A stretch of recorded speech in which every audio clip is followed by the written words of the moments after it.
Thanks a lot for coming. I'm glad you're here. I know you've had a long day and just want to relax and hear some soothing sounds and a quiet voice and maybe a bedtime story to tuck you in. Today I'm going to be reading from Tess of the Durbeyfields.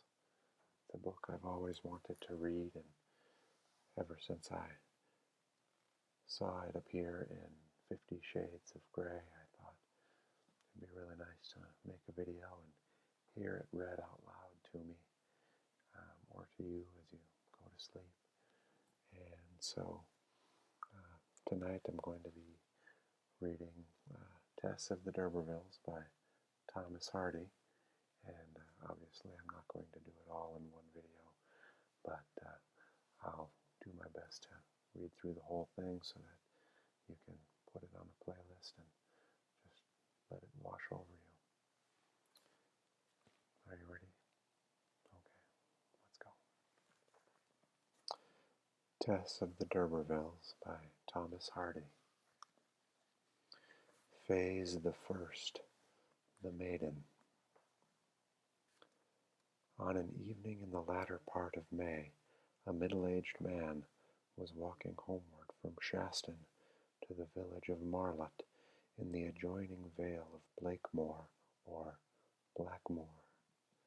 The pair of legs that carried him were rickety, and there was a bias in his gait which inclined him somewhat to the left of a straight line.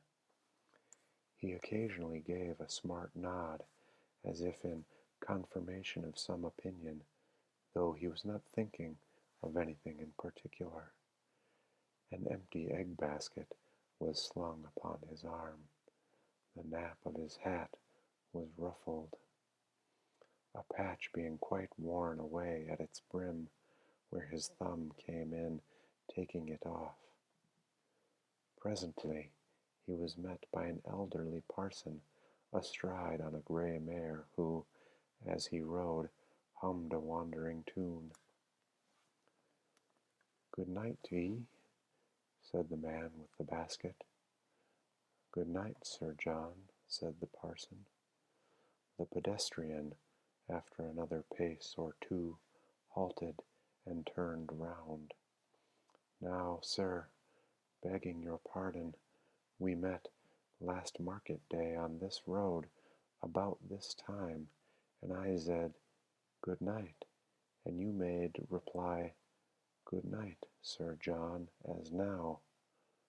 "I did," said the parson, "and once before that, near a month ago." "I may have."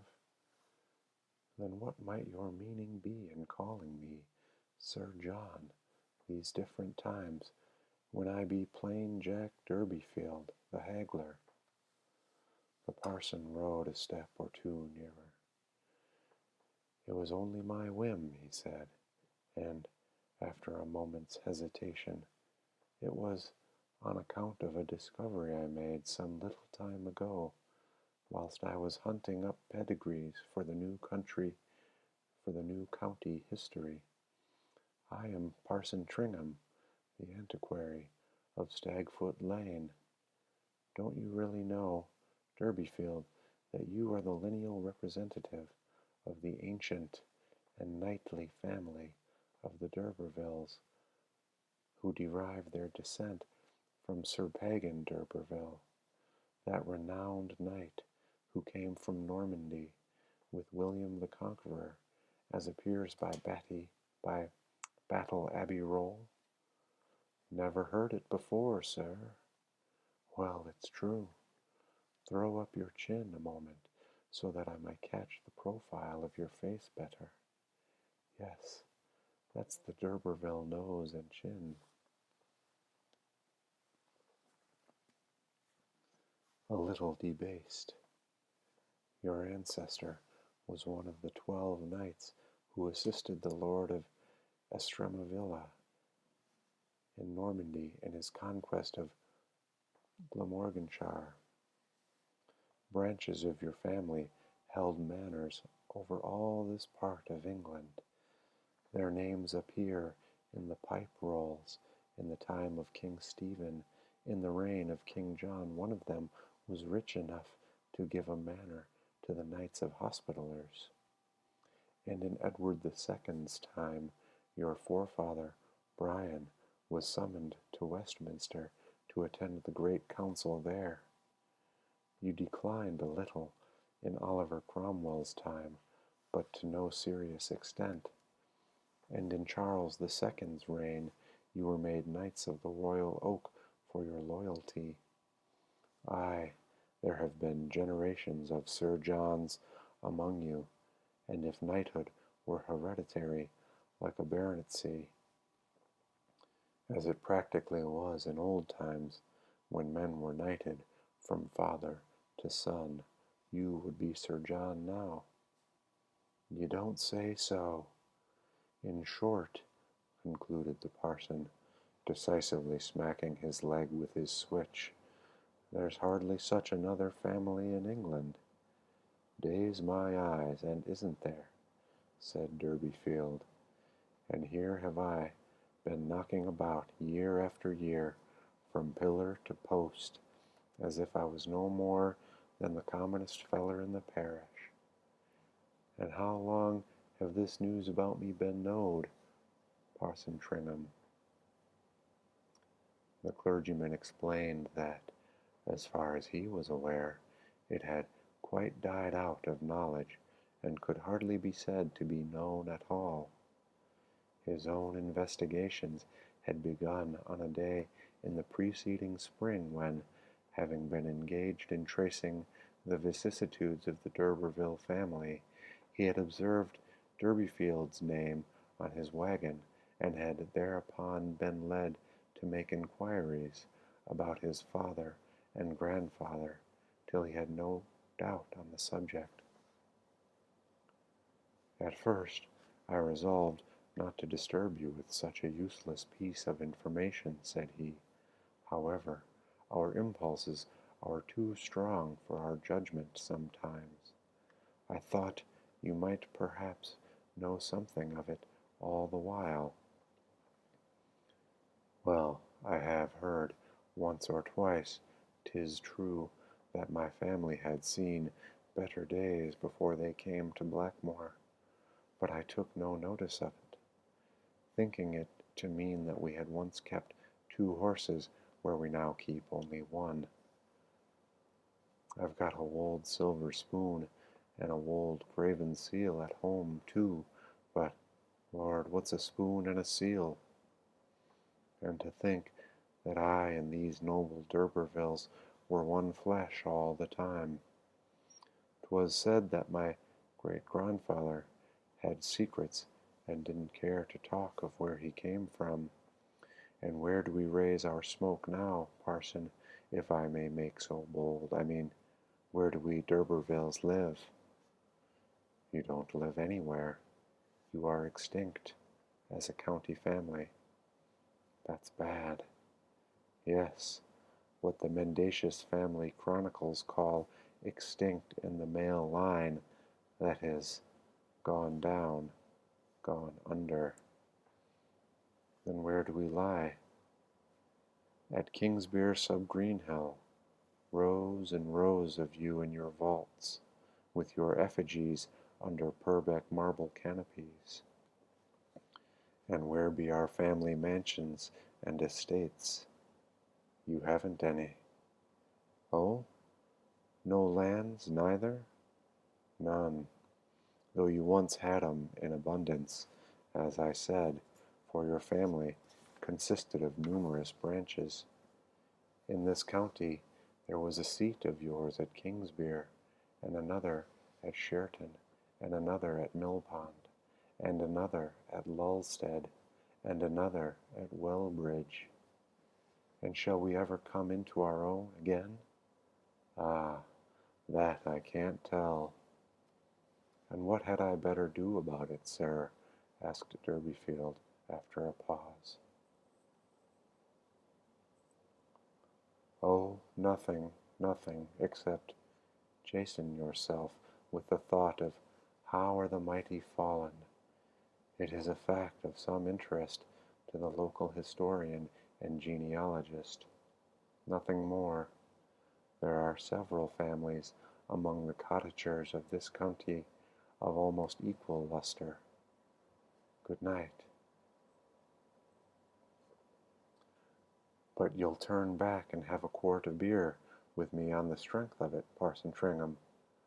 There's a very pretty brew in tap at the Pure Drop, though, to be sure, not so good as at Rolliver's. No, thank you, not this evening, Durbeyfield. You've had enough already. Concluding thus, the parson rode on his way, with doubts as to his discretion in retailing this curious bit of lore. When he was gone, Durbeyfield walked a few steps in a profound reverie, and then sat down upon the grassy bank by the roadside, depositing his basket before him. In a few minutes, a youth appeared in the distance, walking in the same direction as that which had been pursued by Durbeyfield. The latter, on seeing him, held up his hand, and the lad quickened his pace and came near. "Boy, take up that basket. I want ye to go on an errand for me." The lath-like stripling frowned. "Who be you, then, John Durbeyfield, to order me about and call me boy? You know my name as well as I know yours." "Do you? Do you? That's the secret. That's the secret. Now, obey my orders and take the message I'm going to charge you with." "Well, Fred, I don't mind telling you that the secret is that I'm one of a noble race. It has been just found out by me this present afternoon, p.m." And as he made the announcement, Durbeyfield, declining from his sitting position, luxuriously stretched himself out upon the bank among the daisies. The lad stood before Durbeyfield and contemplated his length from crown to toe. "Sir John d'Urberville, that's who I am," continued the prostrate man. "That is, if knights were baronets, which they be. 'Tis recorded in history all about me. Dost know of such a place, lad, as Kingsbere sub Greenhill?" "Yes, I've been there to Greenhill Fair." "Well, under the church of that city there lie—" "'Tisn't a city, the place, I mean. Leastwise, 'twa'n't when I was there. 'Twas a little one-eyed, blinking sort of place." "Never you mind the place, boy. That's not the question before us. Under the church of that there parish lie my ancestors, hundreds of 'em, in coats of mail and jewels, in great lead coffins weighing tons and tons. There's not a man in the county of South Wessex that's got grander and nobler skeletons in his family than I." "Oh? Now take up that basket and go on to Marlott, and when you've come to the Pure Drop Inn, tell 'em to send a horse and carriage to me immediately to carry me home, and in the bottom of the carriage they be to put a noggin o' rum in a small bottle and chalk it up to my account. And when you've done that, go on to my house with the basket and tell my wife to put away that washing, because she needn't finish it, and wait till I come home, as I've news to tell her." As the lad stood in a dubious attitude, Durbeyfield put his hand in his pocket and produced a shilling, one of the chronically few that he possessed. "Here's for your labor, lad." This made a difference in the young man's estimate of the position. "Yes, Sir John." "Thank ye. Anything else I can do for ye, Sir John?" Tell 'em at home that I should like for supper, well, lamb's fry if they can get it. If they can't, well, black pot, and if they can't get that, well, chitterlings will do. Yes, Sir John. The boy took up the basket, and as he set out the notes of a brass band were heard from the direction of the village. "What's that?" said Durbeyfield. "Not on account of I." "'Tis the women's club walking, Sir John. Why, your daughter is one of the members." "To be sure, I'd quite forgot it in my thoughts of greater things. Well, vamp on to Marlet, will ye, and order that carriage, and maybe I'll drive round and inspect the club."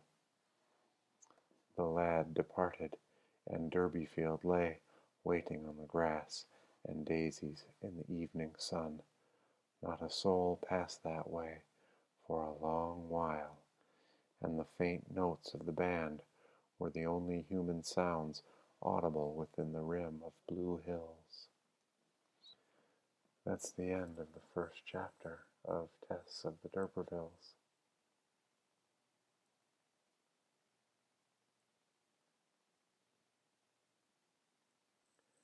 I'm going to conclude this recording now, and I will make more videos of Tess of the D'Urbervilles, and I hope that you enjoy them, and I hope that this was calming and soothing, and that you have a good night and a good rest, and sleep well. Thanks again for